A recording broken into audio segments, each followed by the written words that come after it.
Liv Morgan defending the WWE Women's World Championship against Rhea Ripley. So shout out to Main Event Girl in the chat. Now I can actually talk about this match. I thought the match was good. I've always thought Liv Morgan and Rhea Ripley have really good chemistry. And this match was pretty much Rhea trying to overcome the odds. You had Raquel Rodriguez constantly interfering. You had Dominic Mysterio constantly interfering. What was, I would say, one of the more surprising things to me in this match, because of how well the move is protected, is that Liv Morgan actually kicked out of the Riptide. And to my knowledge, man, I can't even remember how many women on the roster have kicked out of the Riptide. I think even Nia Jax, did she kick out? She may have kicked out in one when they faced last February, but if not, I mean, she definitely ended up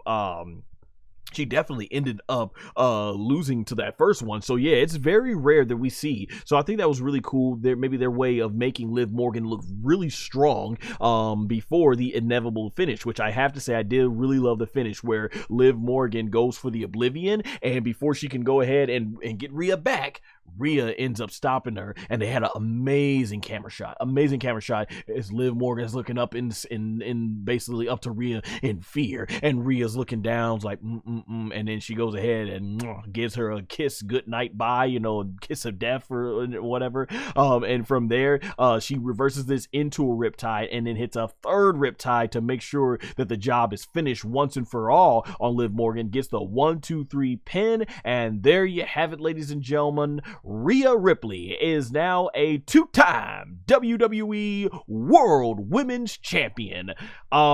Overall, I thought this was a really good decision as far as making it take this long to get it back. Well, maybe they didn't have to drag out the feud that long, but Rhea Ripley was so dominant as the Women's World Champion, and there wasn't a lot build up for her. I think that's the reason why a lot of people, and myself included, liked at the time going on as well, was Bianca Belair's title feud, because man, she was having some really banger matches with really women who were built up a lot better versus the women that were up against Rhea. They were very talented women, but they weren't built up to that level.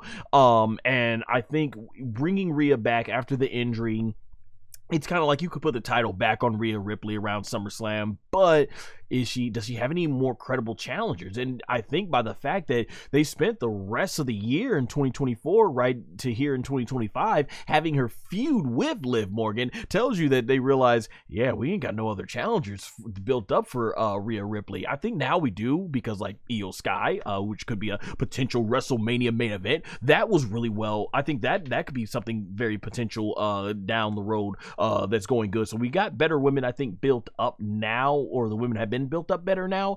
But overall, I think this was a great reign for Liv Morgan.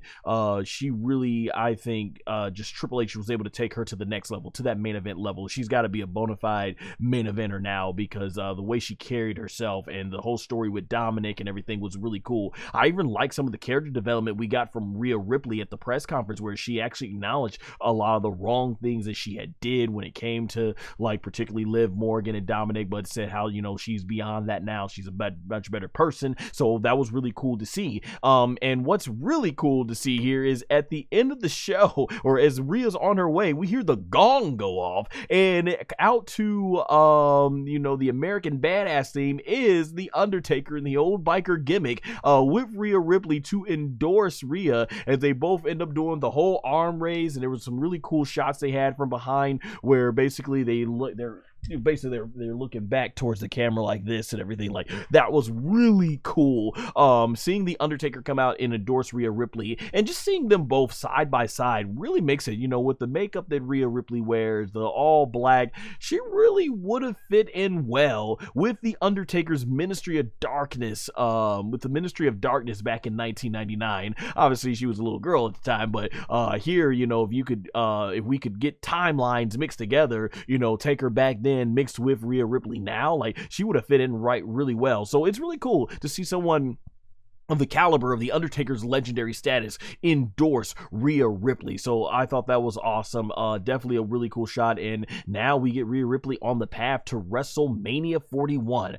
Honestly, I would like to finally see Bianca Belair versus Rhea Ripley. Like that's awesome. Now that to me is actually WrestleMania main event worthy, which is why I think they've taken so long to do it, because they want to make sure that when they have this match, it is going to be a definite main event. And with The Rock, still being up in the air in terms of whether we don't know whether he's going to be at WrestleMania 41 or not.